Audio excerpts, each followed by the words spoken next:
అడవి పందులను వేటాడి చంపిన ముగ్గురిని అరెస్ట్ చేసిన ఫారెస్ట్ అధికారులు. ములుగు జిల్లా వెంకటాపూర్ మండలం రామంజపూర్ సమీపంలోని చున్సు కాలనీకి చెందిన ఇండ్ల సారయ్య, వాసు అనే ముగ్గురు వ్యక్తులు విద్యుత్ తీగలను అమర్చి అడవి పందులను వేటాడి చంపి కాల్చుతుండగా వారిని ఫారెస్ట్ అధికారులు పట్టుకున్నట్లు ఫారెస్ట్ రేంజ్ ఆఫీసర్ డోరి శంకర్ తెలిపారు. వారిపై వైల్డ్ లైఫ్ యాక్ట్ కింద కేసు నమోదు చేస్తున్నామని అన్నారు. కరెంట్ వైర్తో అమర్చి వేటాడితే గ్రామస్తులకు ప్రమాదాలు జరిగే అవకాశాలుంటాయి. ఇలాంటి వాటికి ఎవరు పాల్పడిన కఠిన చర్యలుంటాయని ఎఫ్ఆర్ఓ శంకర్ అన్నారు. మాకు కూడా పంపించే విధానం ఫోటోస్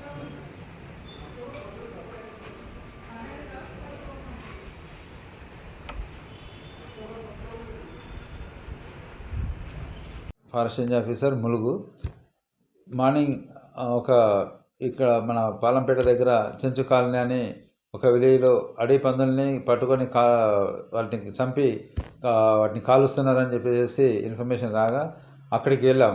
స్టాఫ్ తీసుకొని అక్కడికి వెళ్ళాం. అక్కడ ఒక 4 పందులు పెట్టేసేసి ఒక 2 పందుల్ని కాలుస్తూ ఉన్నాడు. అడవి పందుల్ని ఏంటి ఇది ఎక్కడికి తీసుకొచ్చారని అడిగితే వాళ్ళు అక్కడ దగ్గరలో ఉన్న కరెంట్ లైన్ పెట్టేసేసి ఫారెస్ట్లోకి కరెంట్ లైన్ తీసి పెట్టుంది. ఆ కరెంట్ లైన్కి పడ్డట్టుగా నిర్ధారించడం జరిగింది.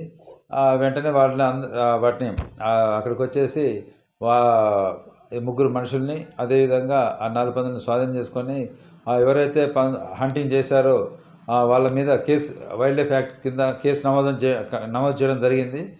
అదేవిధంగా ఎవరైనా ఇటువంటి పనులు చేస్తున్నప్పుడు మాకు సమాచారం ఫారెస్ట్ ఆఫీషియల్స్కి సమాచారం ఇవ్వండి. ఎందుకంటే మనుషులు కూడా పడవచ్చు అటువంటి కరెంటు తీగలకి.